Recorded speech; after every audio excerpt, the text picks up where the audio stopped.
आप सबने देखा कि कल देश की राजधानी दिल्ली में पवी रामलीला मैदान में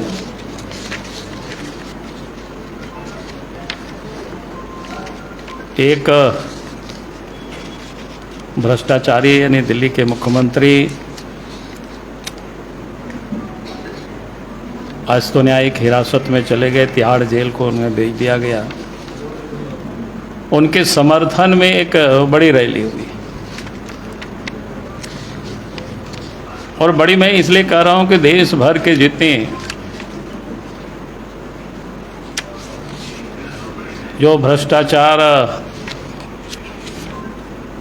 में जो लोग लिप्त हैं या भ्रष्टाचार के जो संरक्षक हैं, वैसे तमाम नेता वहाँ इकट्ठे हुए थे। अब नाम में लोग बार बार जिसको दुहाई देते हैं कि भाई संविधान को बचाना है, लोकतंत्र को बचाना है, और वास्तव में उन लोगों की बात सुन करके लगता है कि लोकतंत्र को वो लोगों ने अपना लगता है कि पॉकेट का एक वस्तु बना रखा है।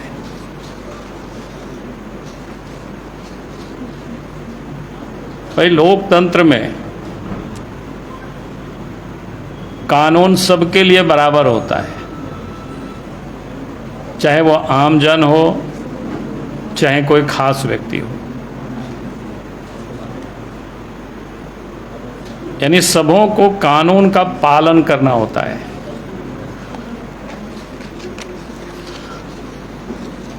लेकिन जो कल की रैली में जो लोग उपस्थित थे वो लोग क्या चाहते हैं कि खास लोगों के लिए देश में खास कानून बने, यानी उनको आम जनों की तरह कानून उनको ट्रीट नहीं करे। इसलिए आपने देखा होगा कि झारखंड में भी जब हेमंत सोरेन को ईडी ने पूछताछ के लिए कितना सम्मान भेजा था, कितना 10 नोटिस भेज चुके थे। आप ये सोच सकते हैं उसी प्रकार के दिल्ली के मुख्यमंत्री में अरविंद केजरीवाल को लगातार ईडी वाले नोटिस दे रहे हैं, नोटिस पर नोटिस दे रहे हैं, लेकिन वो उपस्थित नहीं होना, उसका अनादर करना, ये क्या दर्शाता है? अगर ये लोग लोकतंत्र के हिमायती होते तो ये लोग कानून का पालन करते। भाई उनको नोटिस दिया, चले आते और अपना पक्ष रखते, अपनी बात रखते, अपने बताते। लेकिन उसको सिरे से नकार देना, ये तो कह सकते हैं कि भाई ये तो लोकतंत्र को ही ये लोग नहीं मानते हैं। लोकतंत्र को भी ये लोग अपने ढंग से चलाने की लोग कोशिश करते हैं। और जब कोई भी व्यक्ति कानून का जब कोई पालन नहीं करता है तो फिर उनके लिए जगह तो वहीं होता है जहां अब अरविंद केजरीवाल पहुंचे हैं, जहां मनीष सिसोदिया पहुंचे हैं, सत्येंद्र जैन पहुंचे हैं, जहां हेमंत सोरेन पहुंचे हैं। वैसे लोगों के लिए जगह वहीं पर होता है। और अब मैं कह सकता हूं कि सही जगह पर वो सारे लोग पहुंचे हैं।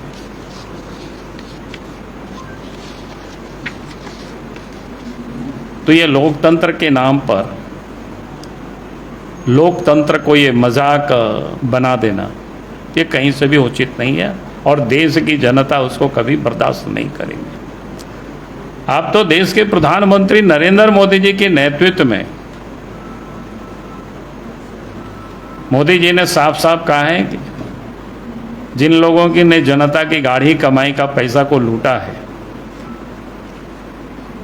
या सत्ता में पहुंच करके जिन लोगों ने गड़बड़ किया है कि उनसे पाए उसको वसूल किया जाएगा।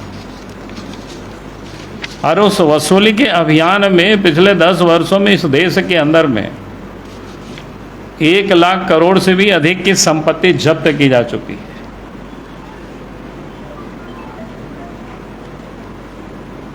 अब इस कारण से वो सारे लोग आज परेशान है, सारे लोग आज तबाह है। उनको लगता है कि भाई आज तक किसी ने भी, ये जो रसूखदार लोग हैं, उनको कोई छूने में, उनके यहाँ एजेंसी पहुँचने में हिचकती थी। लेकिन जब से देश के प्रधानमंत्री नरेंद्र मोदी जी बने, सारे एजेंसियों को स्वतंत्र किया गया कि भाई आप अपनी ड्यूटी प्रामाणिकता से, ईमानदारी से, बिना दबाव में आप उसको काम करें। और जब से ये काम कर रहे हैं एजेंसी, चाहे ईडी हो, चाहे सीबीआई हो, चाहे इनकम टैक्स वाले हो, उस दिन से एनडीए अलायंस के जो नेता हैं सब लोग परेशान हैं, सब लोग बिलबिला रहे हैं, सब लोग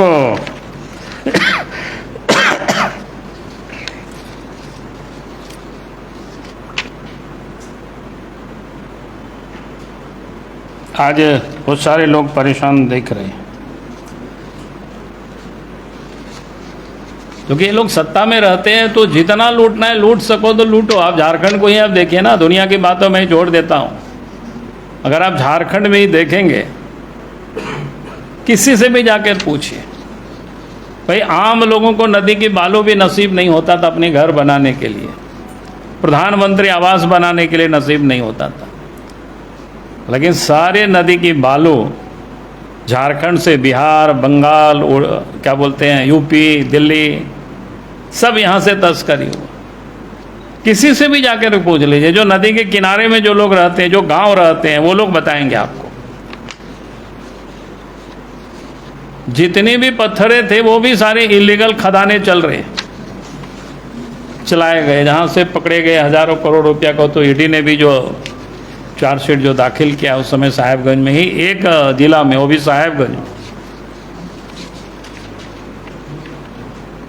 और बाकी पूरे राज्य में सब जगह ऐसी है, चाहे कोयला की हो, चाहे पत्थर हो, बालू हो, जमीन हो। तो ये सब जाने कि भाई किस प्रकार से लोगों ने जम करके लूटा है, जम करके लोगों ने घोटाला किया है। आगे भी जांच होगी तो आप देखेंगे, जैसे वो तो दारू का कांड घटना है वहाँ पर दिल्ली में, जिस घोटाला के कारण कई एक मनीष सिसोदिया, अब तो मुख्यमंत्री अरविंद केजरीवाल जेल चले गए। और आप देखेंगे झारखंड में भी जब उस दारू घोटाला की जांच होगी जिस दिन, यहाँ भी कई एक अफसर और मुख्यमंत्री भी नहीं बचेंगे। यहाँ तो शर्तें बदल बदल करके लोगों को काम, लोगों को दिया गया है। आप सबको याद होगा उस वक्त भी हमने ट्वीट किया था, मुख्यमंत्री को हमने पत्र भी लिखा था, टेंडर क्यों रद्द किया गया, नया नियम क्यों बना, किसको टेंडर देने की तैयारी हो रही है, नाम तक का मैंने उल्लेख कर दिया था। और बाद में फिर टेंडर हुआ तो फिर उन्हीं सारे कंपनियों को काम मिला, बिल्कुल स्पष्ट है। तो ये लोग किस किस प्रकार के लोग हैं, कैसे ये लोग यानी क्या बोलते हैं, जम करके, जिसको कहते हैं ना घोटाला करना, जम करके लूटना, ये लोग के फितरत में। अब ये लोग रो रहे हैं कि भाई मोदी जी हमें परेशान कर रहे हैं,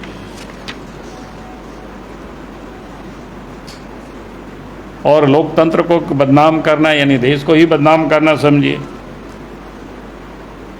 और उस अलायंस में कैसे कैसे लोग हैं, कभी सनातन को गाली देता है, कभी जांच एजेंसियों को इग्नोर करते हैं, जनता को गुमराह करते हैं, फिर जोर जोर से चिल्लाना। जैसे होता है ना, हम लोग देहातों में क्या लोग कहते हैं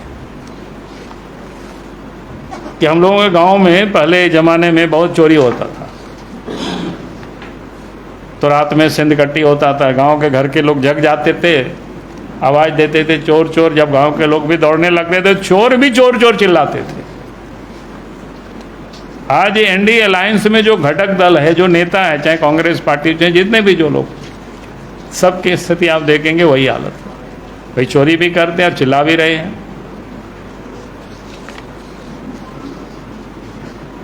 यानी आप इसको कह सकते हैं सब जितने भी चोर है उस गठबंधन में सब लोग इकट्ठे हो गए हैं एकदम, और छाती जिसको बोलते हैं ना, पीट पीट करके कहते हैं कि यार भ्रष्टाचारी को बचाओ। यही तो एक अभियान है इन लोगों की।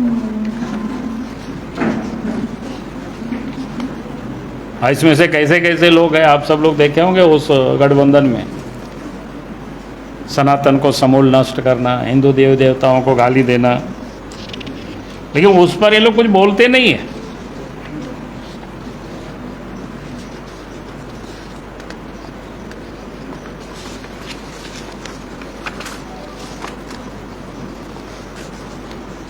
अब ये बार बार मोदी जी को गाली देते हैं कि मोदी जी बता रहे हैं। भाई मनीष सिसोदिया कब से जेल में है? संजय सिंह कब से गया है? लोअर कोर्ट से लेकर के हाई कोर्ट सुप्रीम कोर्ट तक बेल ने रिजेक्ट कर दिए। अगर जांच एजेंसी गलत होते तो फिर उन लोगों को तो वहीं से बेल मिल जाता, बाहर चले आते। तो किस प्रकार से लोग नैरेटिव गढ़ने की कोशिश कर रहे हैं। भाई जांच एजेंसी कर रहे हैं तो मोदी जी के ऊपर कि भाई मोदी जी करा रहे हैं। अगर वो लोग चोरी नहीं किए होते, घपला नहीं किए होते, गड़बड़ नहीं किए होते, तो लोअर कोर्ट से लेकर हाई कोर्ट से लेकर के सुप्रीम कोर्ट तक में इन सारे लोगों को बेल मिल जाती, बाहर निकल जाते। लेकिन कैसे कैसे ये लोग नैरेटिव गढ़ने की लोग कोशिश कर रहे हैं। यानी लगता है कि देश में जनता को कोई समझदारी नहीं, लोग नहीं समझ रहे हैं। ऐसे ये लोगों ने अपने आप को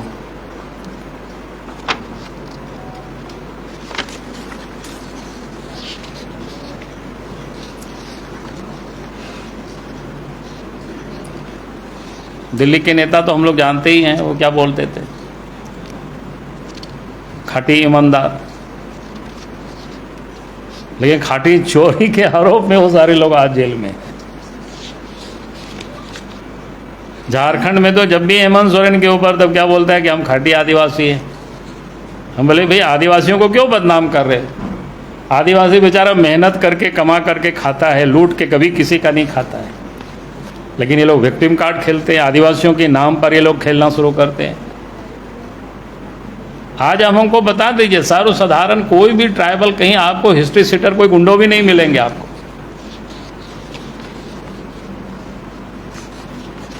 तो ये जो लुटेरों के संग मिल करके झारखंड को लूटना और फिर विक्टिम कार्ड खेलना आदिवासी के नाम पर, भैया आप चलेगा नहीं।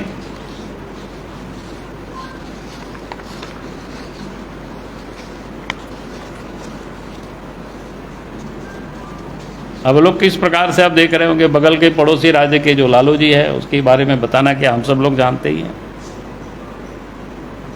सिपा सलार अगर ऐसे ऐसे लोग रहेंगे तो फिर क्या हो।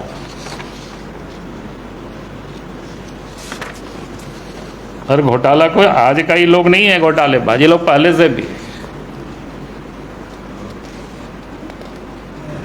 पैसा खाने की आदत इन लोगों के आज से नहीं है, पहले से ही है। पहले चूंकि इनके हाथों में सत्ता नहीं थी तो हम लोग याद करते हैं ना कि उस समय जब पैसा इन लोगों के घट जाता था तो नाकेबंदी कर लेता था और पैसा वसूलता था। उस समय कहावत चलता था नहीं, नाकेबंदी नहीं है टकेबंदी है। अब सबको याद कर दिला रहे हैं। जब 5-6 एमपी दिल्ली जीत करके गए तो वहाँ सौदाबाजी कर लिया, पैसा करोड़ों में, तिहाड़ जेल गए शिबू सोरेन जी, सबको पता है, कोई नई बात है नहीं। हेमंत सोरेन जी सत्ता में आए तो लूटना शुरू कर दिए, एक भी चीज को नहीं छोड़ा।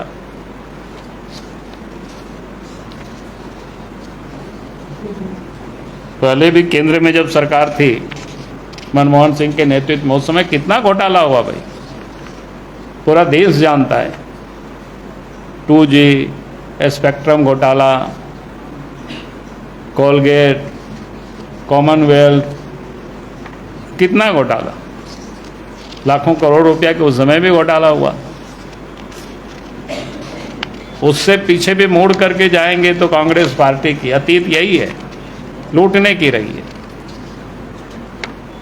अब उनको परेशानी हो रहा है।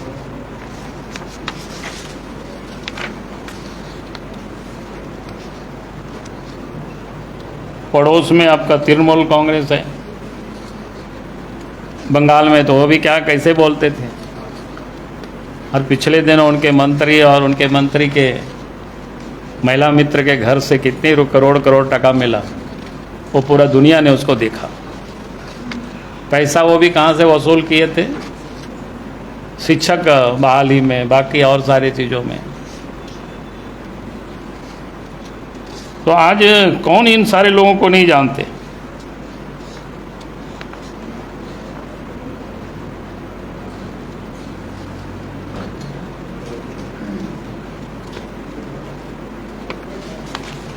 एक प्रकार से कह सकते हैं कि भाई वो भ्रष्टाचारियों का वो भाईचारा गठबंधन बन गया है उन लोगों का में।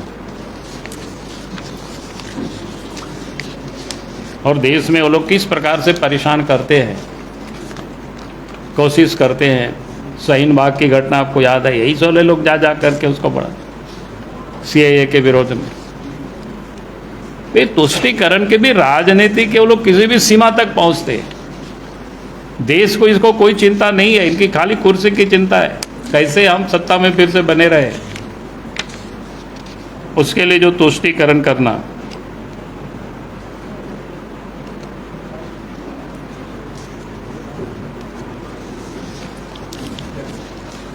अब तो कांग्रेस पार्टी से कुछ सवाल जरूर करेंगे कि उन लोगों को बताने चाहिए भाई।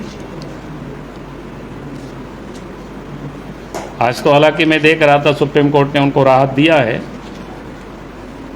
चुनाव में, लेकिन उनको बताना चाहिए भाई इनकम टैक्स ने जो नोटिस दिया वह सही है या गलत है। भाई उन्होंने समय पर आप आए करते हैं तो उसको रिटर्न तो आपको जमा करना पड़ेगा। आप नहीं करते हैं तो आप गलत करते हैं। हर किसी को नोटिस जाता है, हमें और आप भी, अगर आप रिटर्न नहीं जमा कर समय पर नहीं देंगे। और ये तो वर्षों वर्षों से ये लोग लंबित रख करके, यानी ये लोग अपने आप को कानून से ऊपर समझते हैं, कानून से अपने आप को ये बड़ा समझते हैं। ये लोग क्या चाहते हैं कि भाई देश की जनता के ऊपर अलग कानून, हमें कोई पूछे ही नहीं, हम चाहे जो करें, हम चाहे जैसे करें, मन हो तो रिटर्न देंगे, मन होगा तो नहीं देंगे। तो ऐसा नहीं चलेगा, कानून तो सबको पालन करना पड़ेगा। इसलिए कांग्रेस से ये सवाल है कि भाई टैक्स, इनकम टैक्स वालों ने जो नोटिस दिया वो सही है या गलत है, बताइए। आपने टैक्स चोरी की या नहीं की है, कौन बताएगा? उन्होंने इनकम टैक्स की फाइल क्यों नहीं फाइल नहीं किया इनकम टैक्स?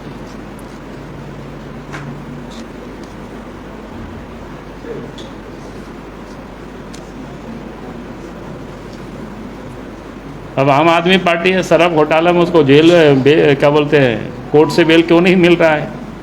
तो उनको कोर्ट में लड़ना चाहिए ना। अगर गलत किया है तो कोर्ट से उनको राहत मिल जाएगी, रिहा हो जाएंगे। तो सड़कों पर वो जा कर के ये कर रहे हैं।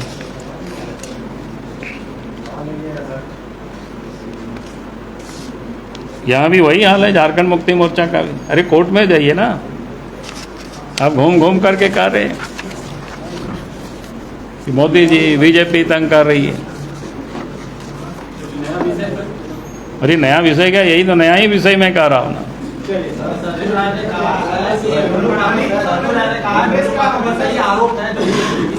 क्या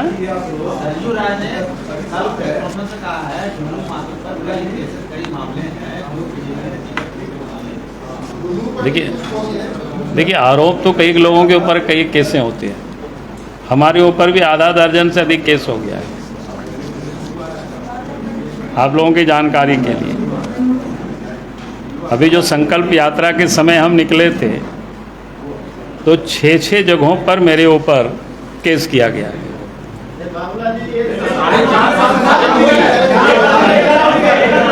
अरे भाई एक एक आदमी एक एक करके बोलो ना, इतना बोलोगे तो कोई, अब इतना बोलोगे तो सुनाई कहाँ दे रहा है बताइए।